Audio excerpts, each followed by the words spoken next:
Welcome, fellow horror hounds, and welcome to the latest episode of Talk and Stalk, your unholy home for horror. I'm your host, as always, Barry, and I'm joined by a very familiar face. You might recognize him, friend and fellow film buff, Joseph. Good evening. We're going to have to stop meeting like this, man. People are going to start talking, aren't they? We run into There's some kind of a thing going on here. But yeah, this is obviously this is an episode that we talked about a few days ago. This was just kind of a random fleeting thought, actually, to do this with Halloween Kills coming out next weekend. Obviously, we're both excited for. We thought, the Halloween franchise has obviously had a very rocky road, with a lot of, let's say, vastly inferior sequels and whatever. But there's multiple timelines within this. The Halloween franchise, correct me if I'm wrong, I don't know if there's another horror franchise, aside from maybe Texas Chainsaw Massacre, that's had many kind of stops and starts. Because with Halloween, I do believe taking Halloween 3 Season of the Witch out of the equation, because that is essentially a standalone movie. Yeah. We've got essentially four kind of timelines within the Halloween franchise. Yeah. So obviously what we're going to do is we're going to talk about each timeline, what we like, dislike, what our favorite timeline is. But we have to mention Halloween 3 Season of the Witch, which is the black sheep of the franchise. Because let's face it, I actually struggle to classify it as a movie within that franchise. Yeah. It was an attempt, wasn't it, in trying to do something new. And I think I think it's just a good standalone little horror film that it's great. That deservedly has a cult following. But when it came out in 82, it really people didn't take to it too well, because a lot of people, there was an air of confusion. People were like, where the hell's Michael Myers? This is called Halloween 3, but where's Michael Myers? And I think that's the mistake. It shouldn't have been called Halloween 3. No. Maybe just Season of the Witch, or Halloween Season of the Witch, or whatever. But so the timelines now with Halloween Kills, this is the kind of the fourth timeline, if you will. So we'll talk about the first timeline first. Okay. Which is obviously Halloween 78, Halloween 2 in 81, Halloween 4, Halloween 5, and Halloween 6, The Curse of Michael Myers. Yeah. I don't know if you'll agree with me here, but to me, this whole timeline and franchise really started to go a little downhill with Halloween 4. But I think it really Halloween 4's okay. I think it's okay. But with Halloween 5, I think the franchise was really going downhill at this point. Yeah. I will agree there, because I watched Halloween 4 yesterday, because it's on Netflix, and I hadn't seen 4 in a while, and and I always did like 4. I really, really do like 4. Okay. Watching it yesterday, I still liked it, but yesterday, what I got from it was, it felt like a TV movie. Yeah, it does. I agree there. Again, this is cosmetic. This doesn't make or break the film. I really don't like the mask in Halloween 4. No. Oh, no. But the mask I hate even more is the one from Halloween 5. Oh, yeah. It just looks like an overgrown alien mask. Why couldn't they just... We've had so many goddamn Michael Myers masks over the course of this franchise, and it's quite jarring at times. It really is. It's like, can they not get something at least remotely close to the original mask? And no, I agree. I mean, the thing is, when Halloween 4 came out in 88, there was a bit of a gap, wasn't there? Because Halloween, taken from Halloween 2, was in 81, and then Halloween 4 in 88 is a bit of a gap. And I personally think, my opinion is that kind of going into the late 80s when Halloween 4 came out, I think there was a little bit... There are some films that stand out, but there was a bit of a slump with slasher films. Aside from maybe like Nightmare on Elm Street Part 3 and Intruder, obviously in the late 80s. I mean, there were some, but... To me, it felt Michael Myers was becoming like Jason Voorhees. at this point. Just, I mean, there was the boogeyman aesthetic still, but there just wasn't anything. I hate about the psychic connection. I know you probably disagree here. I did not like the psychic connection with Jamie Lloyd.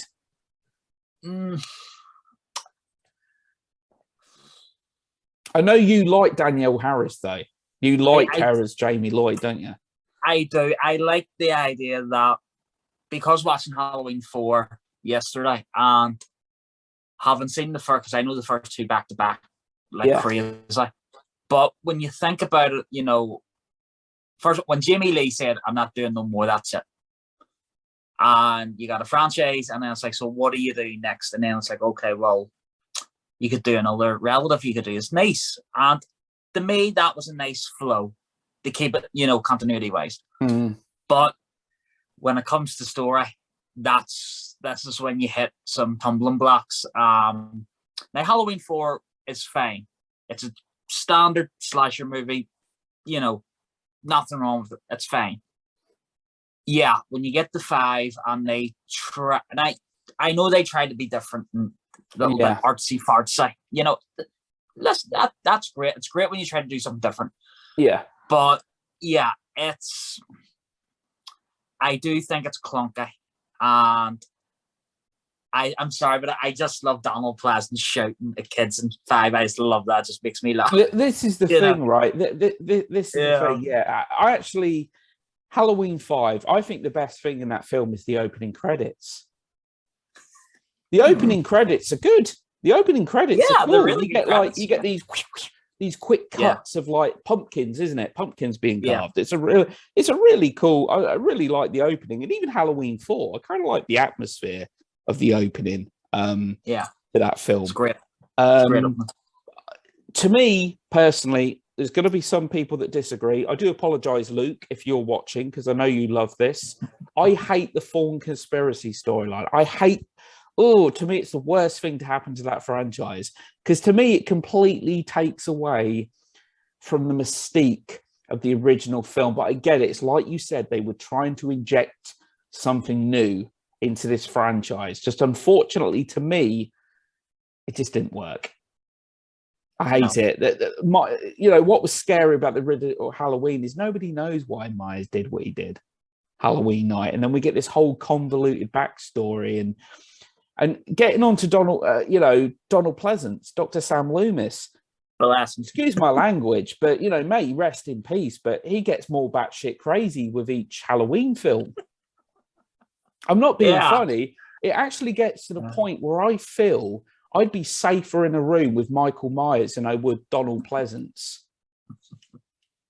He becomes so off the wall. I mean, he was kind of off the wall in the original, but I love it. But then it's like, he does. He gets more crazed as the franchise goes on. I love Donald Pleasance, but I'm like, he's great. God, who's the real villain here? Is it Michael or is it freaking Dr. Sam Loomis now? Who's the antagonist now? But with Halloween 6, The Curse of Michael Myers, to me, there's people that would hate me for saying this, and I'm probably in the minority. Aside from Rob Zombie's Halloween 2, for me, it's the worst film in the franchise. I actually rather watch Halloween Resurrection than Halloween 6. I know. Because of the Thorn conspiracy. Now, Halloween 6 does do some things right. There's some atmosphere, and it does capture the Halloween spirit, quite well. But it's the fact that the whole movie is focused completely around this Thorn conspiracy, and because it's a storyline that I could never buy into from the get-go, Halloween 6 is just a film that I have no interest in because of that overall storyline. But that's not taking everything away from it, because there are scenes in the film that I like. There are particular moments that I like.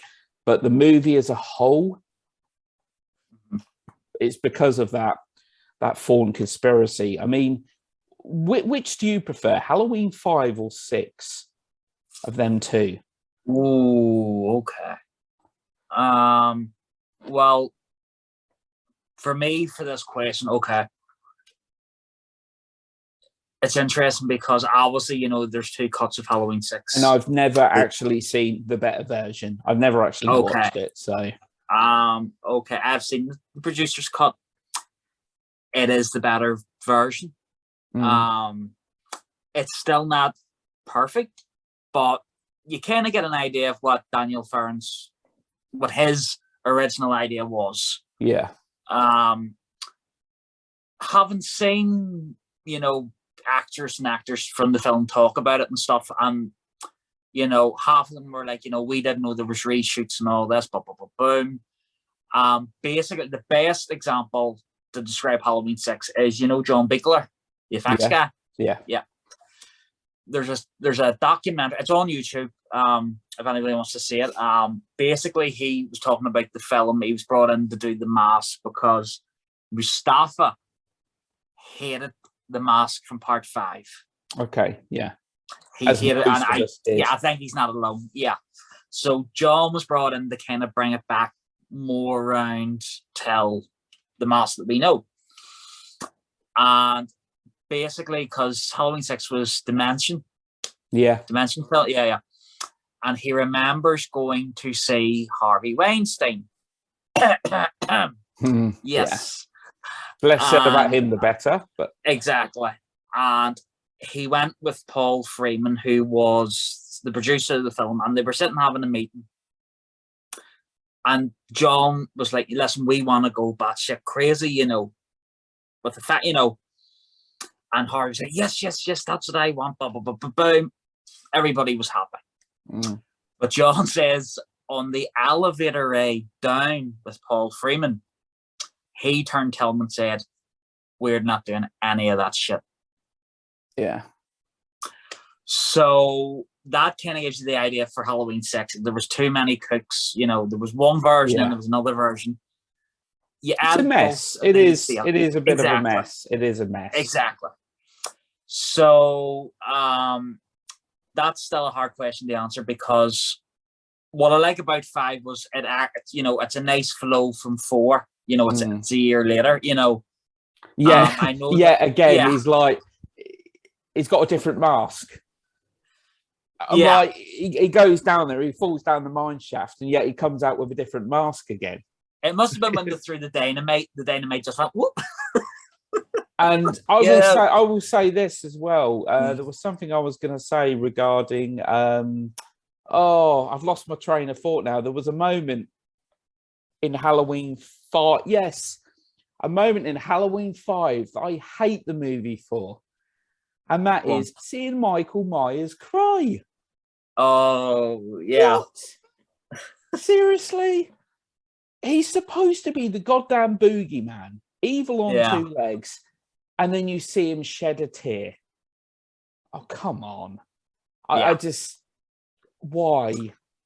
I absolutely hated that moment. I know Don Shanks played him, didn't he, in Halloween? Don Shanks, yeah. George Wilbur was like the first guy to actually play him 2 times, wasn't he, in Halloween 4 and Halloween 6? Have you noticed in Halloween 4, to me this is really noticeable in a lot of scenes, have you noticed that he's wearing like shoulder pads underneath the coveralls? It doesn't look right, does it? Yeah. I don't know why. Did he didn't think he was big enough or what? But he's like, I have no idea. I've heard George he's tall, but he wasn't Michael Myers tall, so they probably puffed him up a bit. Myers, Nick Castle was only 5'10". Dick Warlock's 5'9". Yeah, I think Dick Warlock is actually the shortest actor to have ever played. Yeah, I've heard Dick Warlock's kind of small. Yeah, at 5'9". But no, I fully get what you're saying. Like Halloween 6, yes, it was just completely butchered. So to kind of answer the question, because I've just explained it, probably if there was a gun to my head, I would probably say Halloween 5. Okay. Well, you'll be glad to know I don't own a gun. I'm not going to be around there with a gun anytime soon, all right? So Belfast is too far for me to get to. Yeah, just in terms of, I give them some points, even though it probably doesn't work, but at least they try something different. Okay. 6, again, I'm with you. There is great scenes in 6. There's some nice imagery that I like. But yeah, I'm sorry, look, don't hate me. I don't like the Thorn cult either. Yeah. I really, it's not Halloween to me. It's not. Yeah. Apart from Busta Rhymes, it's the worst thing to happen to the franchise. Can I have that done, please? Yeah, in my opinion. You mention his name, please. The thing is with the whole thing, like, you know, there were a slew of slasher films being churned out within this time. And as I said, there was quite a gap between Halloween 2 and Halloween 4. And the Friday the 13th franchise was thriving. So it was just kind of like, do you know what? They were like, let's bring Michael Myers back. Slasher films are popular. Let's just do another Halloween film and whatever. And I will say this about Halloween 4. While I'm not a fan, I'm not particularly a fan of it. The ending, because I was 6 years old when Halloween 4 came out, and I probably saw it when I was about 8 or 9 years old. The ending always stuck with me.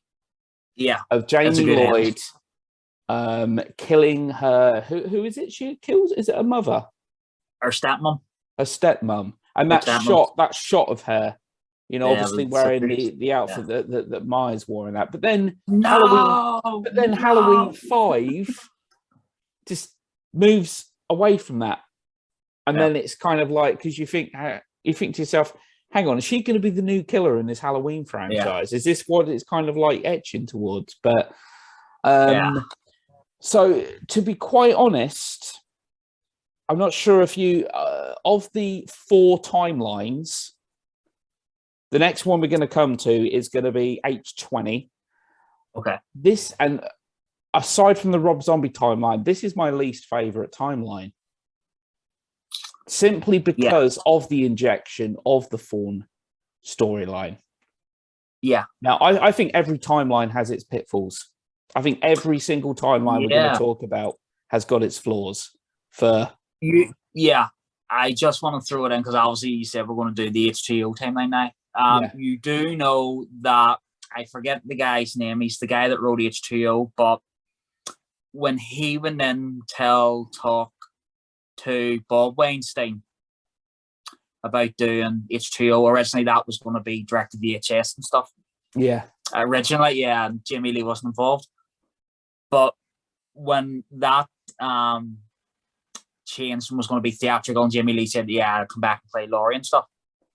One of the questions that he did ask them was, listen, do you want me to continue from Halloween 6? You know, to keep all this going, or do you want me to ignore?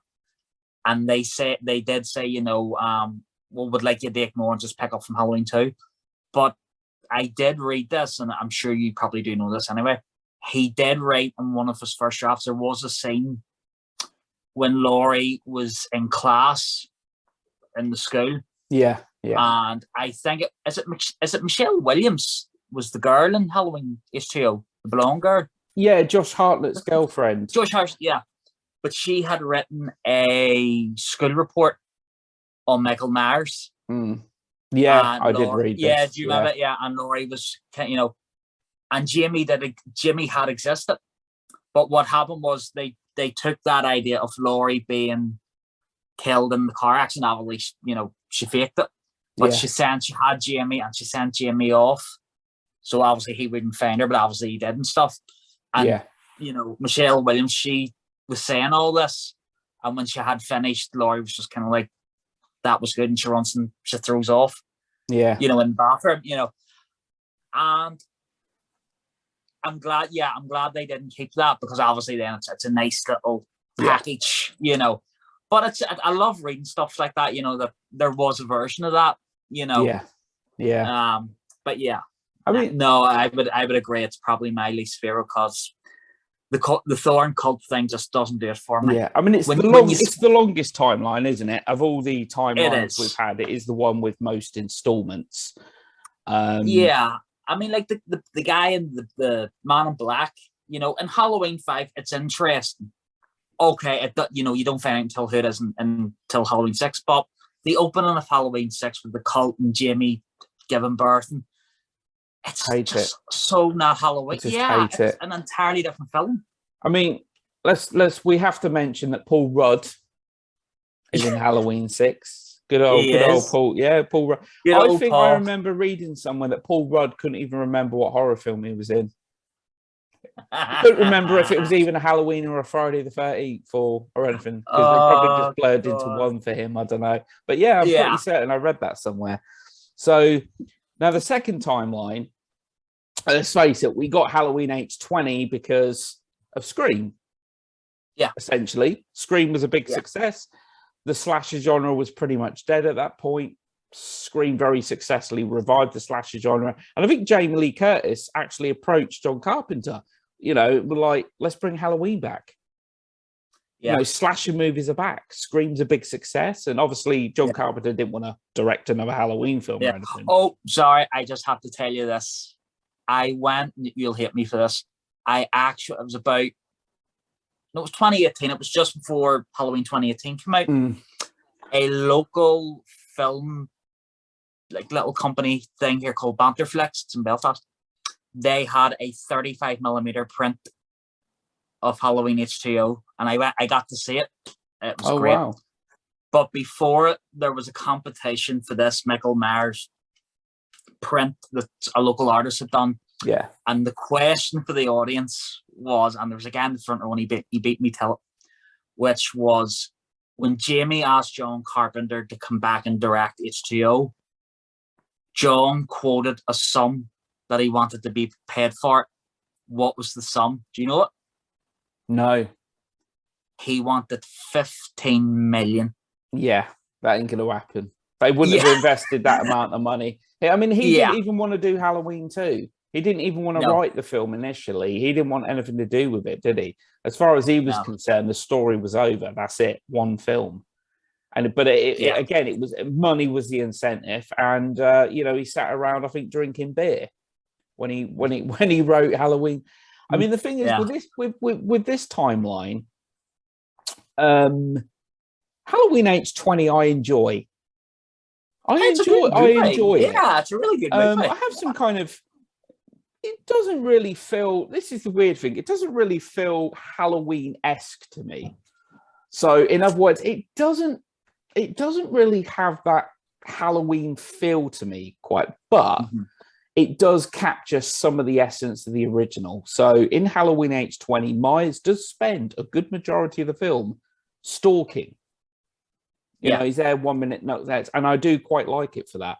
I do have, I'm not sure if you agree and stuff. I actually wish, even though I'm a huge fan of suspense and everything, I actually wished more people were killed in H20. Not to sound sadistic, but Josh Hartnett surviving, Michelle Williams surviving. Yeah. I'm like, I would have put money on her to die, at least. Yeah. Yeah. It has got a pretty low body, but as the original Halloween had as well. And it's got quite a short, condensed runtime as well. H20. Yeah. A jarring thing in that film is the mask, or masks, should we say? Yes. Yeah. They even used a CG mask. They CG'd it at one scene, didn't they? One point. Yeah. And you notice they use, for up close, they use one mask, and for long shots, they use a completely different mask. And it's like, it's a little jar. Why is that? Any idea? Why was that decision made? Again, there is a documentary on YouTube. If you type it in, you'll probably find it. But again, John was brought back again. Yeah. And then KNB, so Greg Nicotero and those guys come in. So John had a mask, they had a mask. And then something, I can't remember what it was, something happened. And Steve Maynard or somebody thought it didn't look right. So then them two companies got together, made another mask. They seen that and went, no, that doesn't work. So I think by this point they had wasted so much time, because I think the film had a release date and stuff, and they were like, listen, we can't wait anymore. So I think that's why. So they had their two original masks, then the mask that they had put together between them. And then there was another mask that someone had done on the side just to see if it worked. It was okay, but it wasn't brilliant.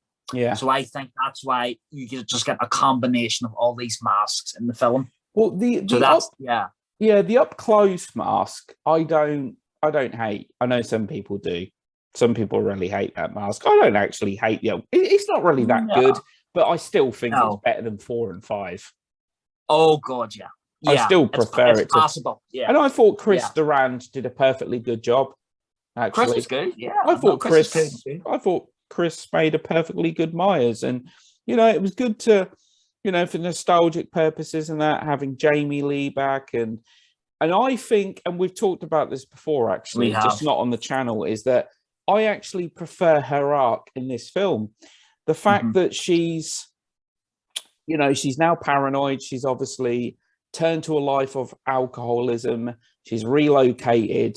Living under a new identity. To me, all that seems completely believable and plausible with going through what she went through. And I thought they did a great job with her development, her arc in this film. I'd love to know what Myers has been doing for the last 20 years, though. Yeah. I would absolutely love to know where the hell he's been, like what he's been doing. And also, I mean, one unanswered question to me as well. Now, I realise Dr. Sam Loomis is like, he's not a man, he's evil and all this and that. But in Halloween 2, we saw him completely burnt to a crisp. Yeah. How is he not horribly burnt and all that in Halloween 2? In Halloween H20? Has anybody got the number off the radar? And also, I mean, the thing is, we're going to get onto the other film in a minute, all right? Because obviously, I think Halloween H2O was very much kind of in the mold of Scream, if you will. But we got Halloween Resurrection, which, let's face it, by rights shouldn't even exist, because Halloween H20, I think, perfectly wrapped things up with a nice little bow. Yeah. I thought it was a satisfying ending. Her decapitating her brother, he's like, he's not gonna come back from this. Come on, he's lost his head. So what do we get? Excuse my language. We get this huge bullshit excuse, don't we? Yeah.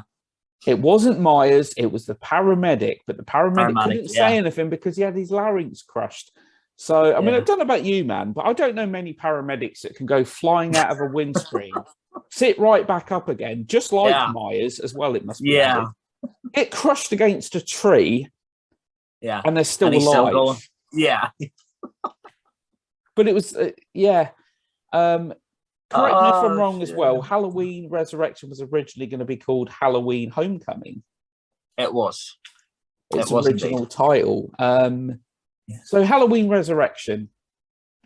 Are there any, because let's face it, it's regarded by most people to be one of the weakest, if not the weakest film in the whole franchise. Is there anything in Halloween Resurrection that is remotely half decent? No. What about The Mask? No. Oh, you don't. Oh, see, I'm one of them people. Do you know what? I like The Mask. Fair enough. Oh yeah, people seriously, people are shocked when I say it, but I actually quite like The Mask in Resurrection. I think it's better than H20s, it's better than 4, it's better than 5. I thought Brad Laurie was perfectly fine as Myers. I mean, I'm going to be honest, right? I don't think Halloween Resurrection, it's not good. It's pretty damn bad. But it's no worse than some of the slasher flicks that we endured during the Golden Age. I mean, it's not My Bloody Valentine, it's not The Burning or anything like that. No. It's just a run-of-the-mill slasher flick. It's about as basic as you get. But again, they were trying to do something new with the whole video cam thing. Yes. They they were playing to the age that we were in of technology and all this and that. And okay, I'll give it half a point for that. Half a point. You're too generous, man. Too generous. I'm very nice. Yeah. It's ironic, isn't it? Because it's directed by Rick Rosenthal that directed Halloween 2. Who directed one of the best films in the franchise and then directed one of the worst. I know Halloween Resurrection. I mean, you know, Jamie Lee Curtis is, I've always said this Halloween franchise, that Jamie Lee Curtis at some point should be killed off. If executed correctly. If done correctly. Yes. If done correctly. Yes, exactly. Halloween Resurrections was just... No. I mean, yeah. It was just... sorry, I'd just like to say there, Jamie originally wanted, not that she wasn't to do it, and then when the studio seen the rough cut for H2O, and they were deciding on an end, and there was a couple of different endings floating about, and the guy, the guy that wrote H2O, basically he said in an interview, he says, listen, you had Mustafa, you had the mansion hovering over him, going, okay, you know what you need to do, you know. And I don't know whether, again, because Bob Weinstein was the one that kind of really coached Jimmy Lee to come back. Yeah. I don't know whether he said, listen, you know, he made her an offer, and I think she said no, and then he was like, well, would you do a bit part, you know, just in and out type of that. So I think she agreed to that, but I think she asked for a lot of money. I think just to kind of, you know, they would go, oh, I'm not paying that. But they said, okay. But she really didn't want to do it. And for me, it's one of the things that I hate about Resurrection, is because you go from kick-ass Laurie Strode in H2O to this version of Laurie Strode.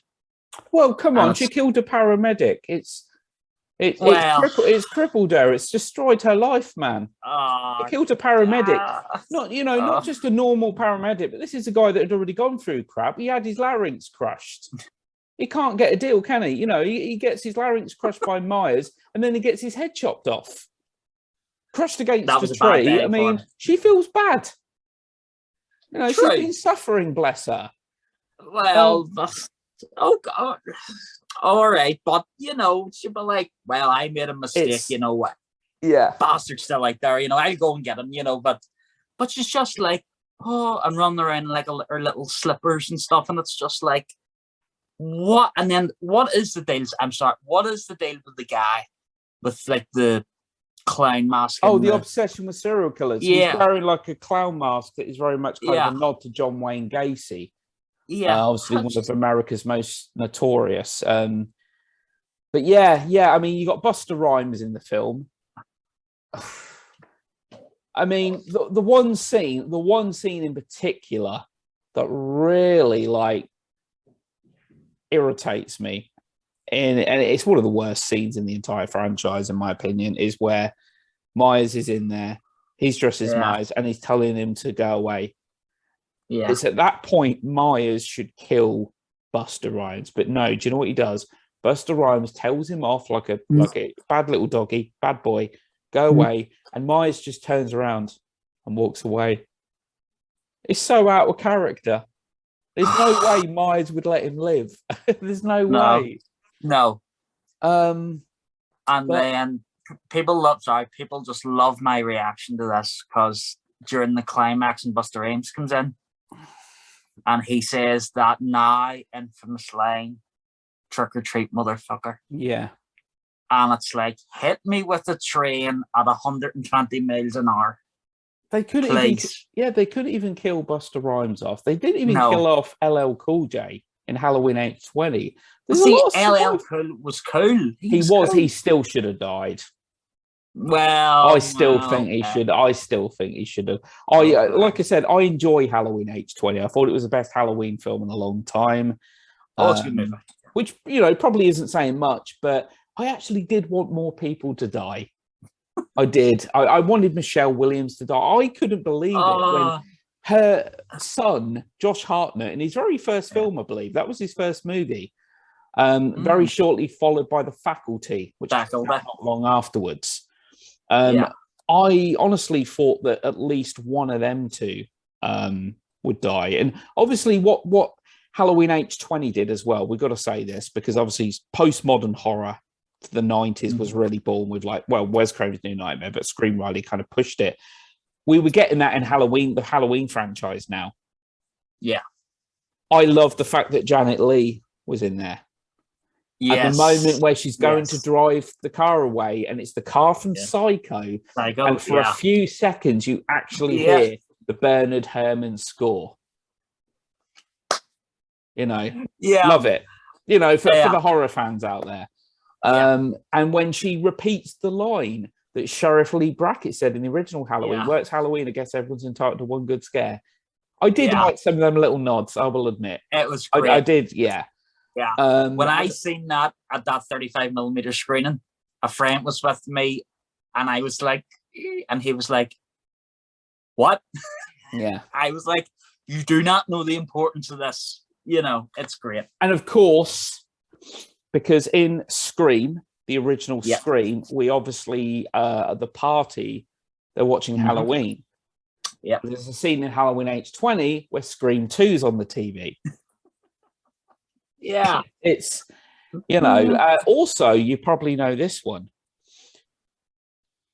In Halloween, Laurie Strode tells Lindsay and Tommy to go to the Mackenzies. Mackenzies. Is it the Mackenzies? I've got that right. Mackenzies. Yeah, it's Mackenzies, yeah. In Scream, they tell her also to go to the Mackenzies. In Halloween H20, she tells John and that to go to the Beckers. Katie Becker's surname in Scream. Yeah. It all comes around to itself, doesn't it? Yeah. See what happens when your movies get produced by Dimension. And correct me if I'm wrong as well, Kevin Williamson, to some capacity, did work on Halloween H20. He has got a credit to it. Now, I don't know how much of the film he wrote, but I know that his name is actually on the credits for Halloween H20 as well. Yeah. From what I know, Kevin was brought in to write it. Yeah. And he began to write it. But it really was creative differences from what I know. He wanted to go one way, and they wanted to go another way, and then I think they were afraid of it being Halloween 6 all over again. Yeah. And then from what I know, I could be absolutely wrong in this, so forgive me if I am wrong. It was around at that point, or maybe just before, it might have been just before, his agent said, well, listen, if you don't want to do that, I have this thing called I Know What You Did Last Summer. Yes. Yeah, so I think he jumped ships. Yeah. Because I think the Halloween thing didn't. I think some of his stuff, I don't know what now, remained in the script, but well, in the UK, because Scream was released at the end of 1996, December 1996 in the US, we didn't get it till May, did we? In the UK. Yeah, it was May, yeah. So we actually got Scream and I Knew What You Did Last Summer in the very same year as each other. And the same thing goes for... Year of Kevin Williamson. Yeah, the same thing goes for Scream 2. And I Still Know What You Did Last Summer. Scream 2 was released at the end of 1997. We didn't get it till 98. So you think about it, in 98, we got, in the UK, we got Scream 2, Urban Legend, and I Still Know What You Did Last Summer, all within a 6-month period. within them 6 months. Yeah. That's impressive. But yeah, Kevin, I know at the end of the day, Scream, Kevin Williamson's favourite movie, not just his favourite horror film, is Halloween. Yeah. It's his all-time favourite movie, and it's a film that inspired him. And but yeah, with the timeline, it's as I said, Halloween H20. If it just kind of ended there, but it didn't. No, we did get Resurrection, and I will admit, even though I thought as implausible, as ridiculous as another Halloween film was afterwards, I still, I went to see it, and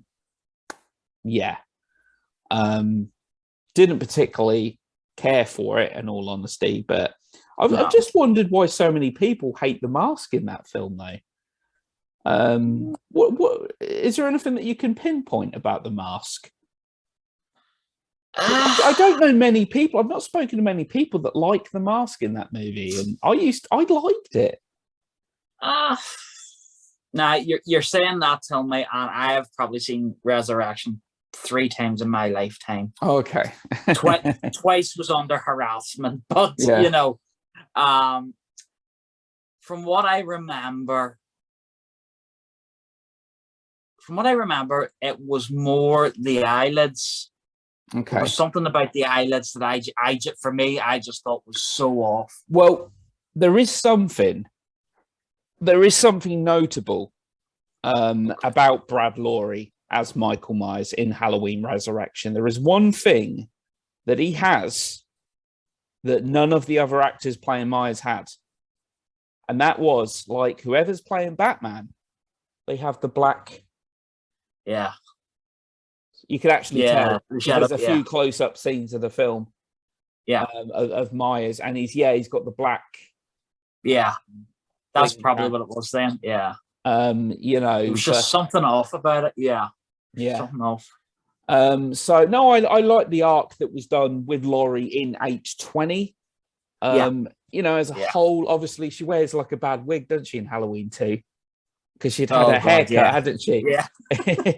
Yeah, so she wears it on straight, It's ironic, really, because Jamie Lee Curtis gets top billing in Halloween 2. Yeah. And yet Donald Pleasance actually has a lot more screen time in Halloween 2. But she was very quick to cement herself, wasn't she, as a scream queen with Terror Train and Prom Night. And but yeah, maybe that's why Donald goes as crazy as what he does. He's like, I get top billing again. A bit of jealousy, a bit of animosity, and that. But yeah, so now the other one we're going to talk about is the most recent. Now, there's only so much we can say on this one. Yeah. Because we've only had one film. There's 3 films with Halloween. Halloween 2018, sorry. And then 2 other films to come. But as it stands at the moment, how are you liking this arc? How are you liking this timeline? I really like it. I mean, I really, really like it. Okay. Do you know what? Now, part of me, people are like, oh, Joe, that's just a cliche answer to say. But the previous 2 Rob Zombie movies, which we'll get told, but I wasn't a fan. And then the amount of time between those 2 and then 2018 was 9 years. Yeah. Then there was even a gap between the first Rob Zombie and Resurrections. And, so technically you could say the last 3 films weren't good at all. So one of the reasons why I liked it was when I seen the 2018 film, which it was a good movie. That was the main reason. All I wanted was a good, solid Halloween movie, and I got it. And I got it times 1,000. I chatting with you the other day about we were saying about Jamie Lee's arc. You're more a fan of it. So when I thought about it, I do agree with you. I do agree. It was handled better in H2O. It was. I know friends when they seen the 2018 film, they were like, when did she become Sarah Connor? She got kitted out, this is the thing. I agree. Halloween H. I keep nearly calling it H20 every single time I mention it. Halloween 2018. I did really like it. I did think it was a bit, not without its issues. I do have some issues with it, but still, best Halloween film in a long time.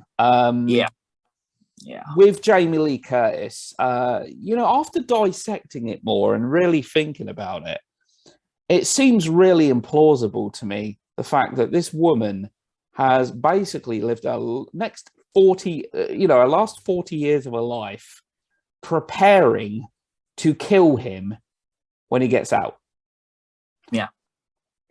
Based on a one-night thing, because this film ignores all of the sequels. This is based just on a purely one-night thing. So it's not like they've had many face-offs or anything like this. It was literally one night because you've omitted the sequels. So it's effectively destroyed her entire life. She's living in the same town, Haddonfield. I just find that really implausible. And she's a gun survivalist and all this and that. I get it, but I don't feel as though with what happened to her, it's warranted all that. Do you get what I mean? Yeah. H20, I know there's more of a connection than H20 because it's her brother. Yeah. It's her brother, and Halloween 2 does exist, so it went on for longer than what the original film did. But the whole, and we know the witness program thing and that, like what goes on in the real world, people have to change their identities, they have to, relocate, and she's, you'd probably end up as a drug addict or an alcoholic and whatever.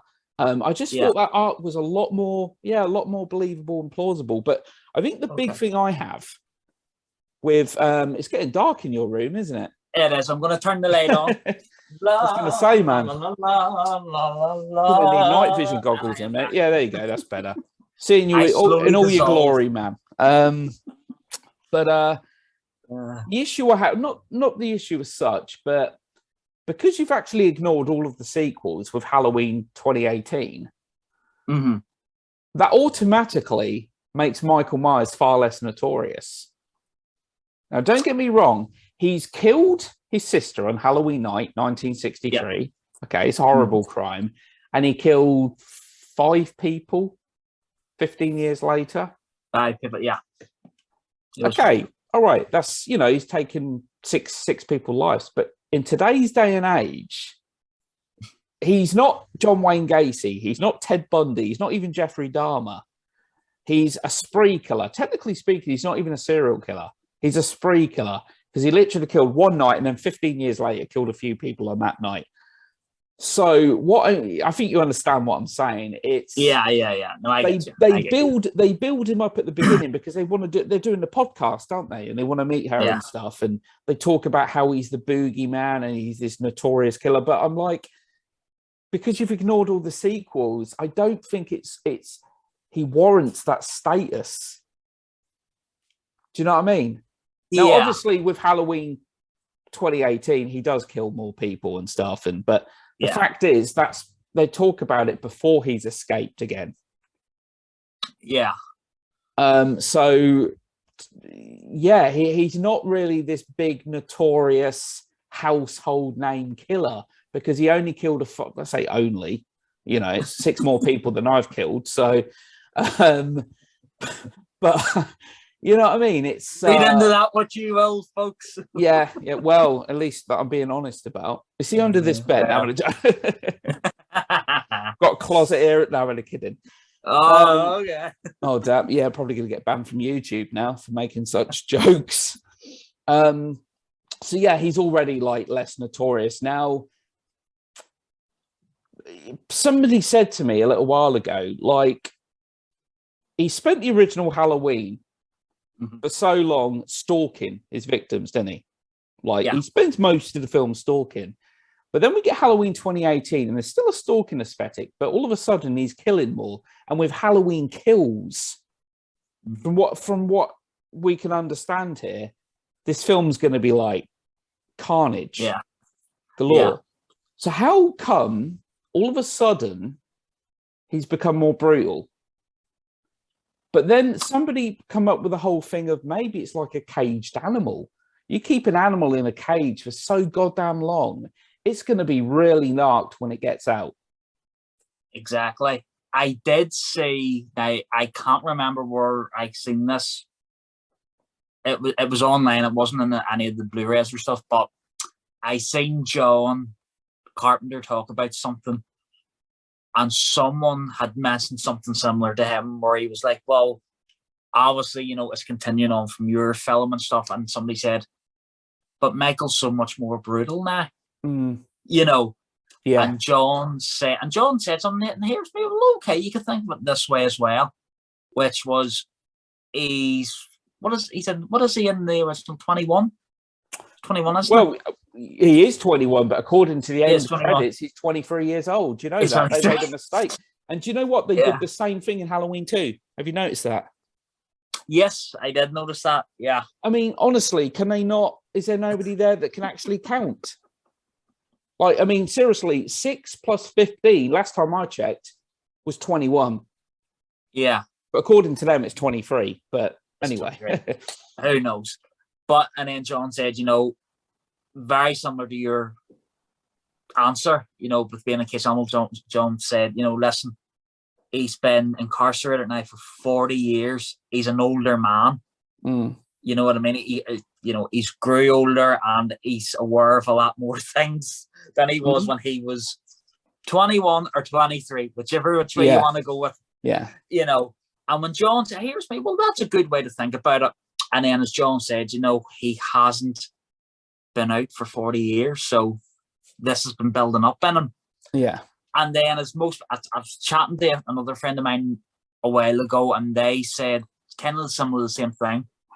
And they said something, here's me, now that could be right, which is with Halloween Kills, we're expecting a bloodbath, but he was left to die.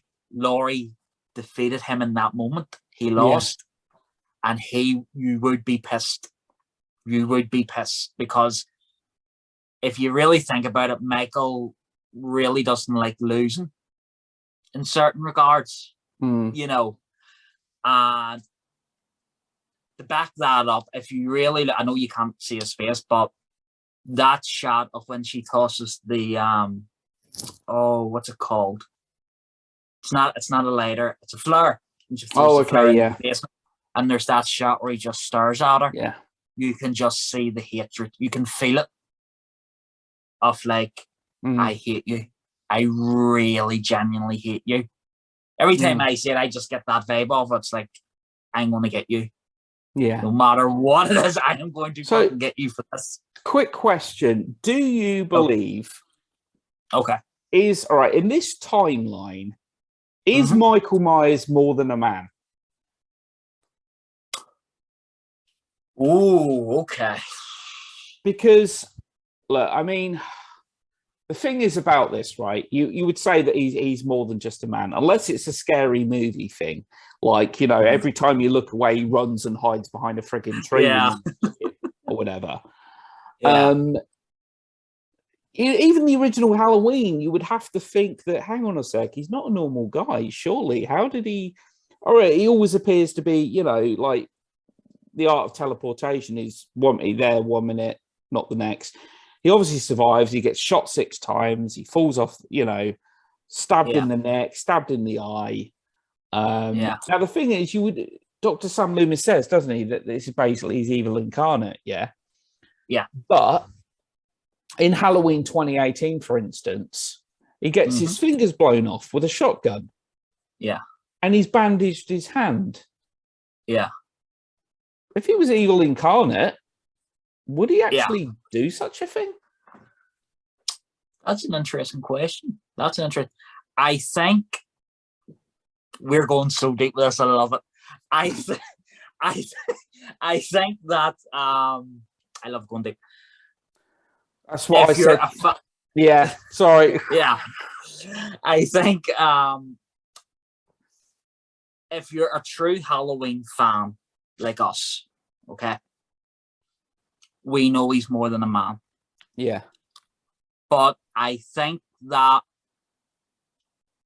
to a degree with general audiences, they will sprinkle that in, but they'll not want to fully go with it. They want to keep it as real as they can. Yeah. You know what I mean? So they'll kind of go, oh, hang on, how could he do that? But they'll do it in such a way that you'll think about it quickly. Yeah. But then they'll try and rationalize it as best as they can because they know they don't want to get too wired up in it all, because then people will be asking questions, but like, well, how is this and how is that? So for me, I genuinely think that true Halloween fans know he's more than a man. He is. Yeah. Even John has said it. John says there's something else telling him. There is he says he's a force of nature, doesn't he? Yeah. I think John Carpenter's actually said that.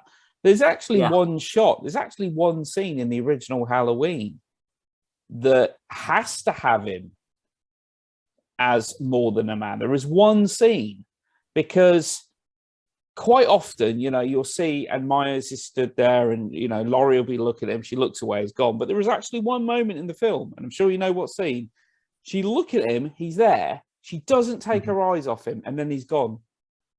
Yeah. It's the scene where he stood there amongst the washing line. Yeah, exactly. There's a scene in Halloween Resurrection. Sorry to bring up that film again. I know. I don't want you feeling nauseous by the end of this, but there's a scene where she's looking out the window in the asylum. Yeah. And he stood there outside. And then, again, she doesn't take her eyes away, and he's literally just gone.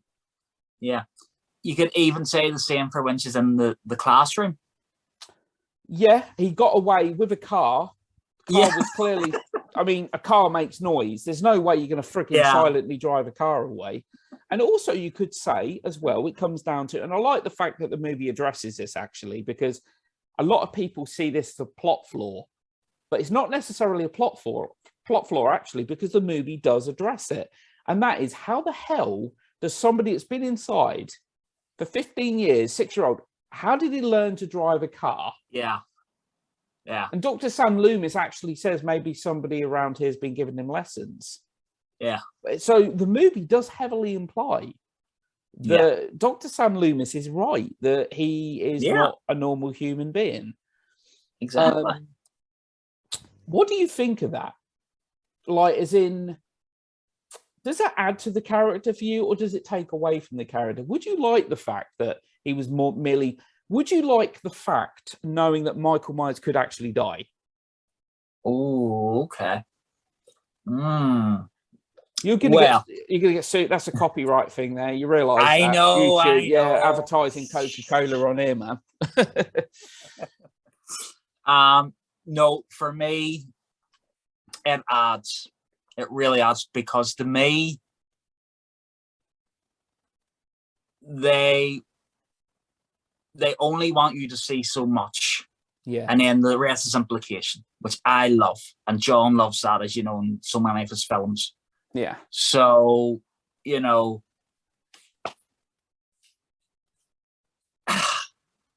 you see, we're all not deep thinkers like us, you know. Like you can do this and you can do that, you know. And then I think that the general consent is, you know, like, when Mustafa used to say, you know, this isn't the Friday the 13th film, you know, and with gore and stuff and that there, it's all implications and stuff. But no, to me, it adds to him, because you just get enough to kind of go, right, he's a guy. You can see it there and then, but then they'll sprinkle that ominousity into it. Yeah. And you're so caught up, because you can see it. He's a guy. He's right there. He's a guy. But then when that ominousity comes in and does something supernatural-esque that you can't explain, it scares you more. And you're like, whoa. There is one kind of Friday the 13th-esque death in Halloween 2018, where he squashes Dr. Savitar's head like a watermelon. Yeah. Yeah. I don't know about you, but that death to me felt kind of out of place. Or is that just me? It didn't feel very Michael Myers-esque. Well, I liked it because it was gory, but it was. I did admit now, when I first seen it, it did feel a little extreme. But again, you have to satisfy today's audience. Yeah, you really, because I have been to screens of 78 film recently. Yeah. In recent years, people are like, nothing happened.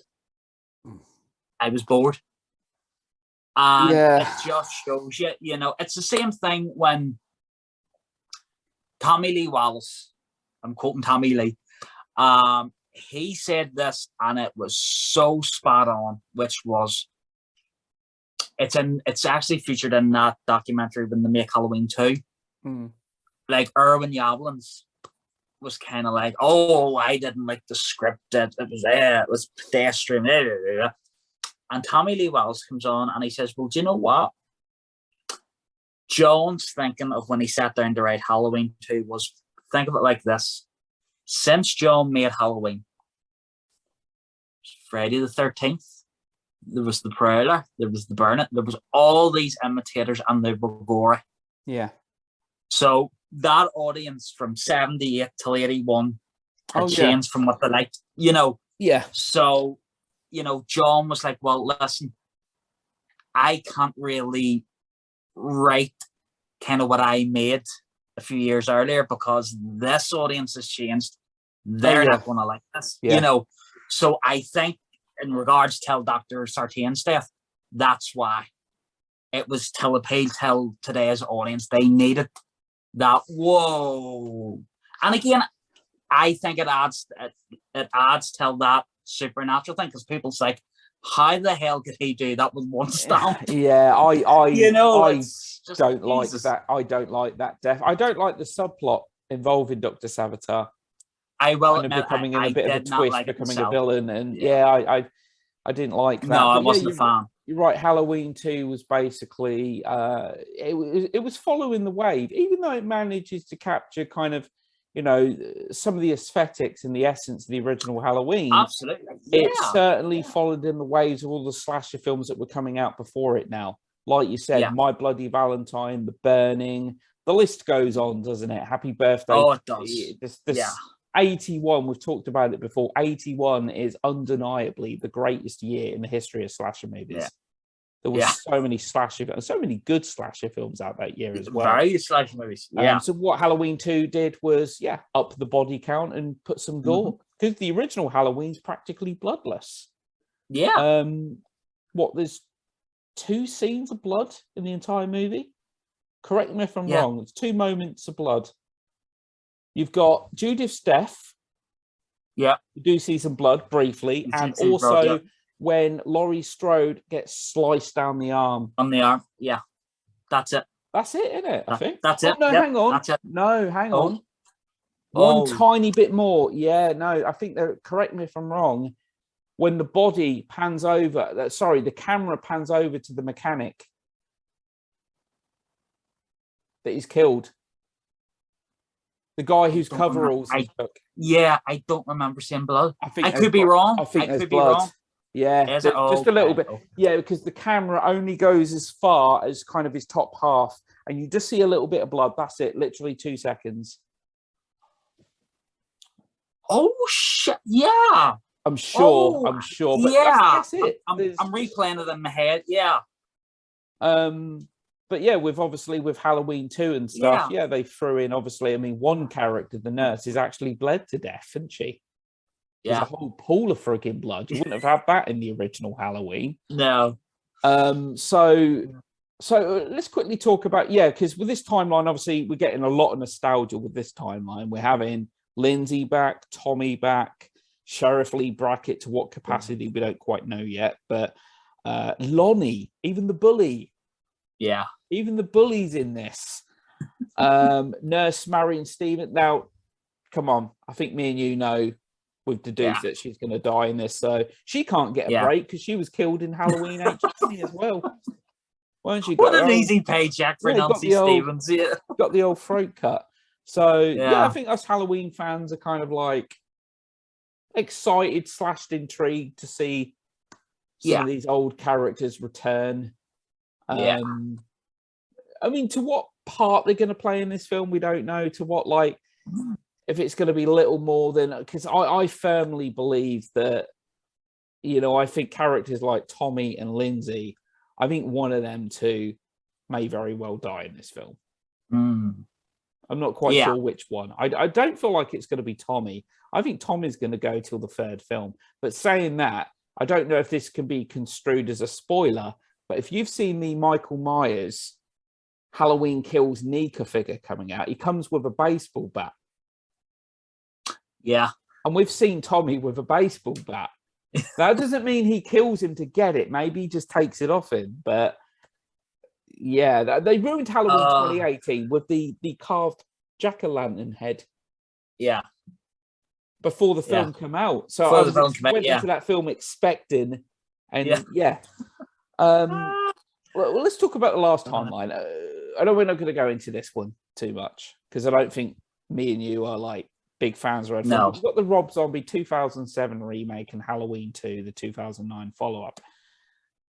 What's your overall thoughts on the remake, Rob Zombie's Halloween? Okay. Well, I do have a bit of a good answer for this one, because a few months ago I managed to track down the theatrical cuts. Yeah. Because over here we got his director's cut. Okay. And there was a few scenes that were different. Most notably, Michael's escape from Smith's Grove in the director's cut, which I won't curse. I'll try and keep it PG. I loathed. It was so disgusting and vile and so Rob Zombie. Yeah. I'm sorry to Rob Zombie fans, but it made no sense that these two security guards would bring a woman into Michael's cell to rape her. It was so out of place. I'm sorry. Whereas the theatrical cut, because I remember seeing this in TV spots when it came out, with Bill Moseley, Leslie Easterbrook, Glenn's, and I always wanted to see that version, and I finally got it, and I watched it, and it was 1,001% better. It was brutal, and it made sense. Yeah. The first one, his first film, again, I'll give it some points because it does try to change things up a little. I think Malcolm as Dr. Loomis is perfect casting. I think Malcolm's great. He's very good in it. Taylor, bless him, he's too tall. He's far too tall. He is. John Carpenter said that. He's Mount Everest. He's 6'8". He's 6'8", and he's like, I mean, he's an ex-WCW wrestler. He played Sabretooth, didn't he, in 2000's X-Men? He is way too big. And you look at him, you look at the grown Myers, in Smith's Grove, and you're like, what gym have they got there? Yeah. Seriously, how the hell is this guy? Oh, yeah. Yeah. And I mean, that's what you do, isn't it? You know, these two guys that go in and do that thing to a woman in his cell. I mean, that's what you do, isn't it? I mean, you go in there. If you know there's a 6'8" psychopath who's killed people before, you go in there and you taunt him, don't you? That's what it just makes no sense. It makes no freaking sense. It really does. And Michael actually is the hero because he actually saves her. Well, yeah. And that really weird, if you think about it, No, he does kill her. Does he kill? Oh, okay. Hang on. Does he kill her? Or am I thinking? I don't think he does. I think he kills those two and makes off. I'm nearly sure she's all right. She survives. I haven't seen it in a long time. I've only seen it twice. Okay. I know or am I thinking of Halloween 2, the follow-up where he kills a stripper and he keeps smashing her into the frigging glass? That's Halloween 2. Yeah, but are you sure he doesn't kill? No, I'm not, honestly, because it's that guy Lou Temple, isn't it? He's a Rob Zombie regular. Yes, the guy, Okay, he probably does. Yeah, he probably doesn't then. Yeah, because he kills the first guy, and then Lou Temple's like, "Come on, the usual Rob Zombie profanity, you motherfucker." Yeah. That's the problem. There's no one likable.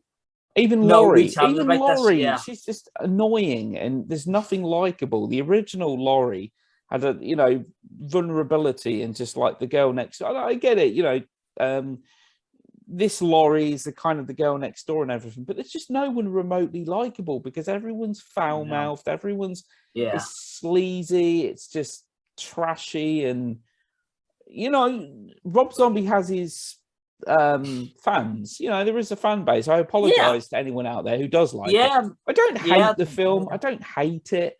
I just think if there was going to be a Halloween remake, I would have preferred someone else directing. But at the end of the day, John Carpenter actually said, do your own thing. Do your own thing. Don't just copy and paste.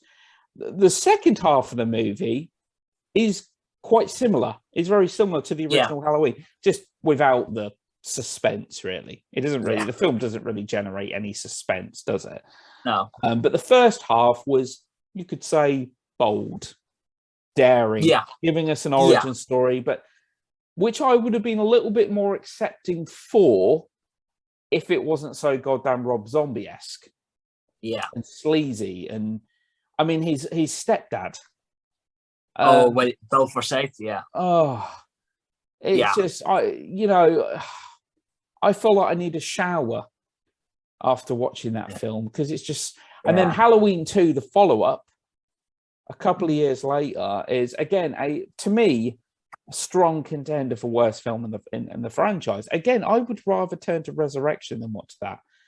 Halloween 2 was just this whole symbolism. I think that, you know, Rob Zombie was really trying to be artistic, and there's a lot of he was trying to do something. He was trying to do something. I mean, it's brutal.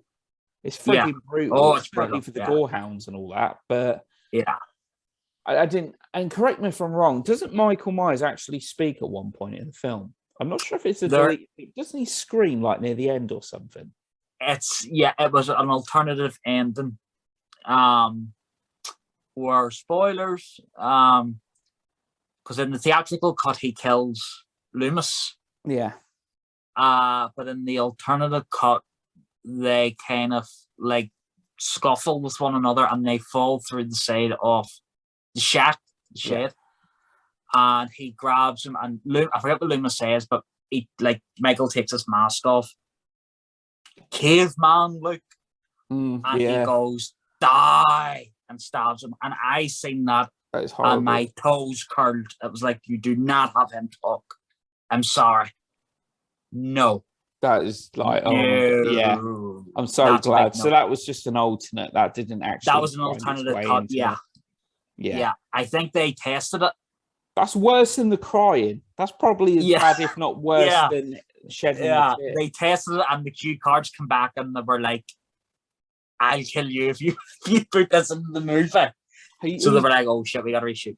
He's basically Hobo Myers, isn't he? Through like most of the film. And then getting the mask torn, and I mean with 2007's Halloween and that, I don't know. I mean, Shireen Moon Zombie, I don't rate her. She only gets roles because of her bloody husband, don't she? Let's face it. Yeah. You know, I know Danny Trejo was in there. Now, Danny Trejo was probably the one and only sympathetic character, and he got killed. If I remember rightly, he had a TV smashed on his head. Yeah.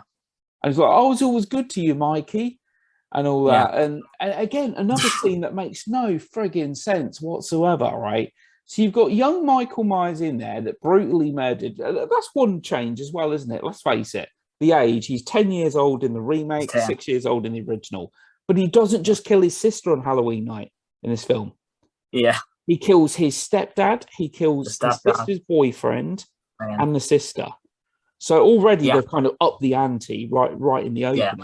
But he's put inside the institution, and he stabs that nurse. Do you remember him? Yeah. Why has he got access to a frigging knife or a fork? Yeah. It's supposed to be like eating with plastic. You don't give a young sociopath, a guy that's murdered 3 people, you don't give him a fucking knife, do you? Sorry about language. But yeah, there's just so many goddamn plot holes. Yeah.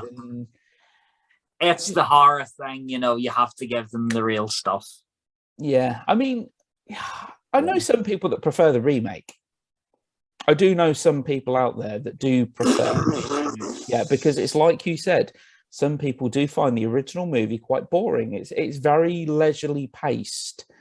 And obviously there's more going on with this Halloween film or whatever. But I don't know. Listen, you like what you like. Yeah. You know what I mean? If we were all the same, we would be all boring. We really would. We would nothing to talk about. Yeah, No, I agree. I mean, even Halloween 2, 2009 has its defenders. I do actually know some people out there that like that. I know people that think, and I quote, I know people that have deemed Rob Zombie's Halloween 2 as a masterpiece. Yeah, I'm not going to say anything. You did hear that correctly. There's so much. No. I don't want to lose. He's like right after that angle. It's so. I find it very hard to stay tight-lipped. I swear to God. I believe there are. I'm not going to mention anything about rooms with padded cells or anything like that. It's like you said, we all like what we like at the end of the day. You know? Some films click with you, some don't. Exactly. You know. But yeah, I mean, so overall then, because we'll be doing this a little while. Your favorite timeline? Ooh. Well, obviously, it's going to be a toss-up between the current timeline and the H2O timeline. I know which one you're going to pick. You're probably like me. You're probably like me because I would etch more towards the H20, but what stops me from liking it more is Resurrection. Yeah. Yeah. And again, it's hard because I would say H20, but as you say, there's Resurrection to be included. And then I love this one so far, this current timeline. Obviously, we haven't seen kills, we haven't seen ends, but I am loving just the idea of bringing everybody back. That's a big draw for me, you know, bringing Lindsay and Tommy and Sheriff Brackett. And stuff. It's paying a lot of fan service, isn't it? There's a lot of fan service being paid. Yeah, I know people would say, "Oh, they're feeding, you know, you're eating out of their hand, you know, they're feeding you." But that's what's going to make it for me, seeing those, and it's bold because. All right, I know aside from Nurse Marion Chambers, none of and if you don't count Rob Zombies, none of them original cast members have ever come back. No, that's true.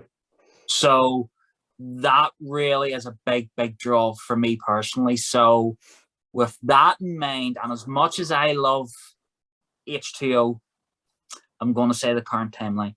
Okay. It probably is mine as well.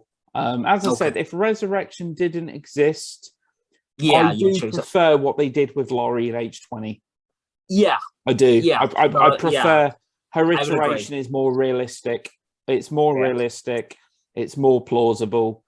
But then, of course, they just didn't leave it alone. And then we got Resurrection, which kind of like butchered everything that H2O stood for. H20 had a very satisfactory ending. I love the moment when she's like, Michael, and she screams and she's walking through with the axe. And the echoes, have that final kind of showdown. Yeah. You know, and it's like she knew as well. She, you know, when she, the audience's expectations that you can't keep Myers down, when she just knocks him across the head with a fire extinguisher and he just gets up immediately and she runs. And she knows he ain't down. She knows. Yeah. But yeah, it would. I'll tell you what I love. Sorry, I'll tell you what I love in H2O, just on that scene when she comes in and he comes down from behind her, and people question how did he get up there. But again, it goes back to that ominousity. They actually, he does it again in Resurrection. He does. He does it very early. He kills them 2 security guards. Yeah. I mean, one of them's head ends up in the dryer, and the other one gets their throat cut. I mean, as silly as nonsensical as it is, you know, the death in Resurrection where he decapitates her, and her head goes rolling down the stairs. Yeah, boing, boing, boing. And it's like, that's impossible. Exactly. I mean, in the original Halloween, it's impossible that, you know, because it defies the gravity and all, you know, him pinning Bob to the wall, because there's no way in a million years that knife is big enough. It's a big knife, but it's nowhere near big enough to suspend him. But yeah, decapitation with a single knife swing. But I like that moment where he comes walking down the stairs afterwards, and they're like, "Oh," and 3 people get killed in that scene. Like the guy gets his head crushed, and then there's the other bloke that he gets pinned to the wall with a huge knife. Do you remember that? Yeah, I do remember. Massive knife. Again, it's kind of like a death very similar to Bob's in the original Halloween. It's like a really big ass knife. Yeah. And so he stabs him once, pins him. It's like, if that's not enough, he takes out the biggest knife in the drawer and then just pins, and then he opens the door and just walks through while the guy's hanging. Yeah. There are some of them little moments that the kind of cheesy slasher fan, you know, me kind of like. Yeah. But yeah, it's, you know, yeah, so I think we agree, same timeline. And obviously when Halloween Kills comes out, because we're actually going to be seeing it next weekend, aren't we? We are indeed. We're going to be going to For the Love of Horror convention. It's my first time. How many times have you been? 3, 4? or no? It's my second. Oh, just second. Yeah. It only started in 2018. I didn't go because I didn't know about it, funny enough. And in 2019, it was everywhere because they had the Lost Boys and stuff. So it was everywhere. Yeah. And then obviously there was nothing last year because of effing COVID. Yeah. So it's only my second time. Okay. Well, it should be good. We're obviously going to be going there, probably having some drinks in all. Well, obviously, I want you to stop rubbing salt in the wounds and stuff with how many bloody autographs. Okay. At the moment, I've got Billy Loomis. I keep calling him Billy Loomis. Skeet Ulrich and Matthew Lillard. That's the photo that I'm. Nice to meet you, Bill. I'm actually going to, because at the end of the day, you don't know unless you ask. I'm going to ask him, is there any way, could you possibly do me an intro for the channel? What's the worst that could happen? They tell me to. Exactly. If you don't ask, that's the worst. That would be great. Can you imagine having them both there on the intro? I mean, I'm not. Believe me, I'm not. That for years. I'm not. I'm not. Obviously, I'm not gonna delude myself. I'm not gonna convince myself. But that would be brilliant. That would be, or even Tom Atkins. Tom Atkins. You're watching Talking Stalk. Do you think he'd probably say yes? Do you know what? Tom's that laid back. Tom is, honestly, Tom is the nicest guy you could meet. He is a sweetheart. Okay. Honestly, he is so nice. I'll ask him then. Yeah, listen, if he says no, it'll be the nicest no you'll ever get. Okay. You know, but honestly, there's something that would say to me, you know. He does seem like a really nice guy. He does seem really down to earth, and he's always playing like tough but likable characters. He's got a real likability to him. There's just something about Tom Atkins when you see him in a film role. There's just a likability. Yeah, I love his laugh because he'll say something and he'll go He has this laugh and it just makes you laugh. You know. Yeah. Well, I'm going to go up to him and I'll say, look, you know, I'm the guy on Talking Stock. Do you want my autograph, Tom? Yeah, we'll do a trade. Oh, look, there's Barry Kowalski, the host of Talking Stock. We'll give him 10p for an autograph. But no, then they'd probably want change, wouldn't they, as well? So where's my 5p change? Come on. But looking forward to it. It should be good. Yeah, it'll be good fun. But yeah, so that's pretty much it for today. So I think we agree on the timeline and everything. As I said, it would be H20 for me, if not for Resurrection. Which diminishes probably the same. Yeah. Which H2O did. So do you call it H2O or H20? H2O.